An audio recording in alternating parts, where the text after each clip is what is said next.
শুভ সকাল বন্ধুরা, তোমরা সবাই কেমন আছো? আশা করি খুব খুব ভালোই আছো। আশা করছি আর কি, কিন্তু যা গরম পড়ছে কেউ কি ভালো আছো? তো যাই হোক, এরমভাবেই আমাদের দিনগুলো কেটে যাবে। গরম হোক আর যখন শীত হোক, সব কিছুরই ক্ষমতা দেয় ভগবান শরীরে।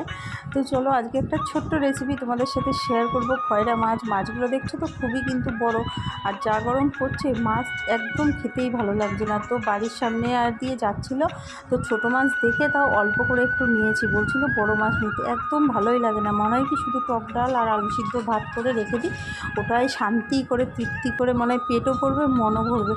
তো তাও ছোটো মাছ কটা নিলাম, ভাবলাম এই রেসিপিটাই আজকে তোমাদের সাথে একটু শেয়ার করা যাক। তো খয়রা মাছগুলো দেখো সুন্দর করে ধুয়ে পরিষ্কার করে নিয়ে হলুদ লবণ মাখিয়ে রেখে এবার ভেজে নিচ্ছি মাছগুলো। ভালো করে কড়াইটা গরম করেছি, কারণ এই ছোটো মাছ না ভাজতে কড়াই যদি ভালো করে গরম না করা যায়, একটু লেগে গেলে ব্যাস, তাহলে মাছ আর অত সহজে ভাজাই হয় না, রাগও উঠে যায় রান্না করতে গেলে।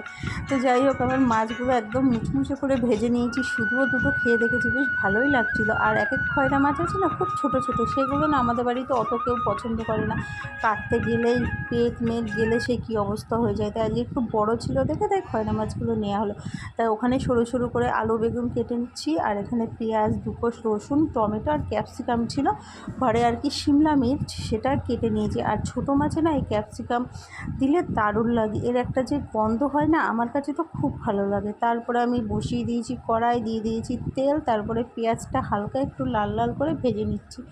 লাল লাল করে যখন হয়ে এসেছে, তারপরে আমি আলু আর বেগুনটা সরু সরু লম্বা লম্বা, যেহেতু মাছগুলো একটু বড় বড়, তার জন্য আমি আলু আর বেগুনটা সরু সরু করে কেটে রেখেছি, সেটাও দিয়ে দিলাম। একটুখানি কষানো হয়ে গেছে, তারপরে দিয়ে দিলাম লবণ।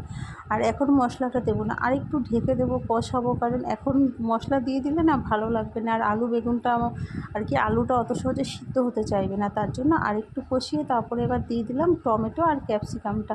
এই ক্যাপসিকামটা না অনেক দিন আনা হয়েছে, ঘরে রেখে রেখে কালারটা এত সুন্দর হয়ে গেছে, তাও কিন্তু নষ্ট হয়নি। তারপরে যেই রসুন আর লঙ্কার মশলাটা করে রেখেছিলাম, সেই মশলাটা দিয়ে দিয়েছি। তরকারির কালারটা কিন্তু খুব সুন্দর হয়েছিল। আর কয়েকটা গোটা লঙ্কা অবশ্যই দেবো, কারণ ঝাল অত দিই না। এই গরমের মধ্যে বেশি ঝাল কিন্তু মোটেও ভালো লাগবে না খেতে। তা দেখো পুরো কষানো আমার একদম মাছ রেডি। তারপরে আমি মাছগুলো দিয়ে আর একটুখানি নাড়াচাড়া করে নেবো। জল দিয়েও পরে তোমরা মাছটা দিতে পারো, কিন্তু আমি আগেই একটুখানি মাছটা দিয়ে মশলার সাথে আর কি মাখিয়ে নিচ্ছি, তাহলে আমার কাছে মনে হয় কি বেশ ভালোই লাগে। তো তারপরে দিয়ে দেবো পরিমাণ মতো জল, অল্প একটু ফুটে আসলেই আর ওই যে ধনেপাতা, বিলাতি ধনেপাতা দিয়ে নামিয়ে নেব। তো বন্ধুরা, আজকে এই খয়রা মাছের ছোট্ট করে রেসিপিটা তোমাদের সাথে শেয়ার করলাম। আর আমার ভিডিওগুলো এখন কিন্তু বড় হয় না, ছোটোই হয়। আর আমরা কিন্তু সবার ভিডিওই দেখি, সব সময় একভাবে হাতে ফোন নিয়ে না দেখা হয় না, কারণ সবারই কাজকর্ম রান্নাবান্না সবই থাকে, কিন্তু কমেন্টস বা পুরো ওয়াচটা করারই চেষ্টা করি। তো যাই হোক, আজকে যদি তোমাদের রেসিপিটা ভালো লাগে, তবে অবশ্যই পাশে থেকেও লাইক কমেন্ট শেয়ার করে চ্যানেলটা সাবস্ক্রাইব করো, আর পাশে থাকা বেল বাটনটি অবশ্যই প্রেস করে দিও। আর এই গরমে সবাই বেশি করে জল খাও, সুস্থ থেকো, টাটা।